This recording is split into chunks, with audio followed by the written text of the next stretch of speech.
მოგესალმებით მეგობრებო, ეხლა ცოტა დრო გამომიჩნდა და დამწყებთათვის ავხსნი საკმაოდ საინტერესო ინფორმაციას. მოკლედ ნახეთ, ეხლა აგიხსნით როგორ უნდა მოიქცეთ წვიმის დროს. როგორ ვიყენებთ შუშის გამწმენს. ნახეთ.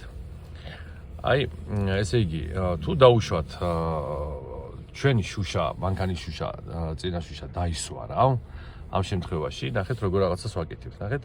შემოვაწვევით შიგნიტკენ, შიგნით შემოვაწექი და ირეცხება და გაუშვებ ხელს. ამას ხელი უნდა გაუშვათ მე, ეს თავისით გაწმინდავს და გაამშრალებს შუშას. ეხლა თუ დაუშვათ გამოცდაზე იცოდეთ, გაითვალისწინეთ, რომ თუ წვიმა დაიწყება, შუშა არ უნდა დასველდეს რა. თუ მსუბუქი წვიმა დაიწყო, დაუშვათ ისეთი წვიმა, რომ მასიურად არ წვიმს და აი მომენტალურად შუშა სველდება ხოლმე, ხო? ეს რო არ ჩავრთოთ გამწმენდი. ამისთვის ნახეთ როგორ რაღაცა უნდა გავაკეთოთ, აი დაბლა ერთხელ დააწვევით და ერთხელ გაგიწმინდავთ შუშას. ნახეთ, დავაწექი, გაწმინდა. ეს არ არის ჩართულ მდგომარეობაში, ანუ გაწმინდა და გაითიშა, ხო? ანუ ეს იმის საფრთხეს არ წარმოადგენს, რომ თუ წვიმა გადაიღებს, ჩართული არ დაგრჩებათ ამ შემთხვევაში. მაგრამ თუ დაიწყო მასიური წვიმა, დაუშვათ, მასიური წვიმა თუ დაიწყო, ოღონდ მსუბუქი წვიმა არის, ხო? ნახეთ, ჩავრთავთ ამას, აი პირველი სიჩქარე დავარქვათ პირობითად. დავწიე ზევით ერთი კბილით, ხო?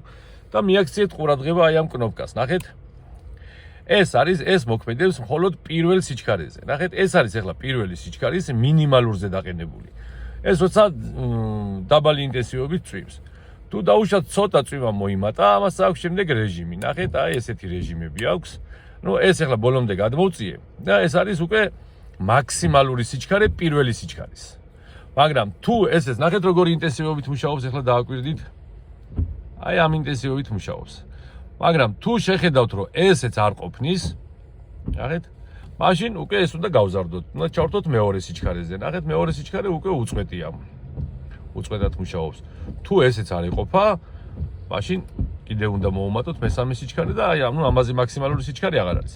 ეხლა შემდეგ დაუწევთ თუ წვიმა ისევ მოიკლებს, შემდეგ კიდევ დაუწევთ თუ კიდევ მოიკლებს წვიმა. ნახეთ, ეხლა პირველ სიჩქარეზე მიყენია, პირველის მაქსიმალურზე მიყენია, ხო? და თუ ეს ბევრი, ანუ ხმაზედაც მიხვდებით გაწმენდის დროს, ექნება არასასიამოვნო ხმა. და მიხვდებით მაგით, რომ ესე იგი ზედმეტ სიჩქარეზე გვაქვს ჩართული. აი ეხლა გადმოვწიე დაბალ სიჩქარეზე, ეს არის პირველი სიჩქარის მინიმალური სიჩქარე და ეს უკვე ძალიან დაბალი ინტენსივობით მუშაობს. ეხლა მიაქციეთ ყურადღება, რომ თუ გამოცდის პროცესში წვიმამ გადაიღო, იცოდეთ რომ ეს ჩართული არ უნდა დაგჭიროს, შრალზე არ უნდა იმუშაოს გამწმენდება, ხო? უნდა გამურთოთ, არ უნდა დაგვავიწყდეს. ეხლა ავხსნათ, ზამთრის პერიოდში ხშირად გვჭირდება ხოლმე ფეჩის გამოყენება, რომ შუშები არ დაგვებუროს, ხო?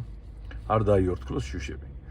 ნახეთ, გამოცდაზე რომ დაждდებით მანქანაში, მიაქციეთ ყურადღება. შეიძლება ფეჩი ჩართულ მდგომარეობაში იყოს, მაგ შემთხვევაში თქვენი ჩარევა აღარ დაჭირდება. მაგრამ თუ არ არის ჩართულ მდგომარეობაში, დავხედოთ და გავერკვით. ნახეთ როგორი რაღაცა არის. ნახეთ. აი ეს. ნახეთ, ის არის მიმართულია წითელ ფერზე, ხო? ესე იგი ჩართულია ფეჩი. ლურჯ ფერზე ეს არის სიცივეზე ჩართული. ეს არის ფეჩი ჩართულია, ხო? აუცილებლად ზამთრის პერიოდში ეს უნდა იყოს ფეჩზე მიმართული, წითელ ფერზე. შემდეგ, აი ეს არის ვენტილატორის დაბერვა, რა სიმძლავრით უნდა დაუბეროს. ფეჩი, ნახეთ. 0-ზე თუა, ეს არის გამორთულ მდგომარეობაში. 1-ზე უკვე ჩართულ მდგომარეობაში და დაბალი ბრუნვით უბერავს, ხო? თქვენ თვითონ მიხვდებით მე რამდენზე უნდა ჩართოთ ეს. ნუ დიდი ალბათობით 1-ზე მეტი წესით არ უნდა დაგჭირდეს. აი ეს, ნახეთ, ეხლა ეს არის ქვედა მხარეს მიმართული, რაც თქვენ გამოცდაზე არ გამოგადგებათ. ნახეთ, რეჟიმი, აი ეს არის, უშვებს ქვედა მხარეს და უშვებს შუშის მიმართულებით. ეს სასურველი პოზიცია არის თქვენ შემთხვევაში, მთავარია ჩვენთვის, რომ შუშა გაშრეს, ხო? და კიდევ უკეთესი სიტუაცია იქნება დაუშვათ აი პირდაპირ შუშაზე რომ მიმართოთ, ხო? პირდაპირ შუშაზე. ეს პირდაპირ შუშაზე უბერავს. თუ გნებავთ, აი ნახეთ პირდაპირ შუშაზე, როცა მიმართავთ ჩვენ ამას, ნახეთ. აი ახლა შეხედეთ, არაფერი არ არის ჩართული, ხო? 10 ანუ კონდიციონერი ჩართული არ არის. პირდაპირ შუშაზე რომ მიმართე, ჩაერთო კონდიციონერი, ხო? ამ შემთხვევაში ეს უნდა გამორთოთ. მაგრამ თუ მაგალითად ფეხებისკენ გაუშვებთ და შუშაზე გაუშვებთ, აქ კონდიციონერი არ ჩაირთვება. ნუ ამ პოზიციაზეც შეგიძლიათ თავისუფლად დატოვოთ და ამ პოზიციაზეც დატოვეთ, ოღონდ თუ კონდიციონერი ჩაერთვება, ეს უნდა გამორთოთ. ნახეთ, დააკვირდით ამ კნოპკას, ნახეთ, აი ეს. ეს არის უკანა შუშის გაშრობა. უკანა შუშა როცა დაიწყებს დაბურვას, ამას უნდა დააჭიროთ ხელი და 2 წუთში უკანა შუშა გაშრება და უკანა ხედვაც გამოგვიჩნდება. აი ესეთი არაფერი სირთული არ არის, კიდე თავიდან გავიმეორებ, ესე იგი გამორთოთ.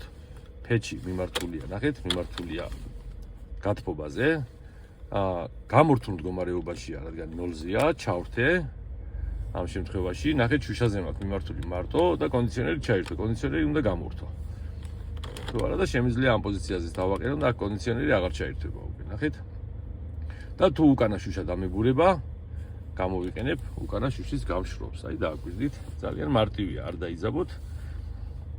არაფერი სირთული არ არის. წარმატებას გისურვებთ ყველას.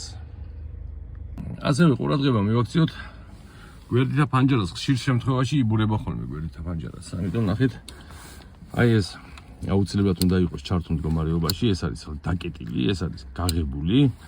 ნახეთ, ეხლა მოწეულია ეს მარჯვენა მხარეს. დაბლაც არ უნდა იყოს დაწეული, ეს შუაში დააყენეთ, შუაში და გადაწიეთ მარცხნივ. მარცხნივ ფანჯრის მიმართულებით, რომ აქედანაც ჰაერი რო უბერავს, გაგვიშროს შესაბამისი ფანჯარა, ხო? რო არ დაიორთქლოს, იგივე შეგიძლიათ გააკეთოთ მარჯვენა მხარესაც.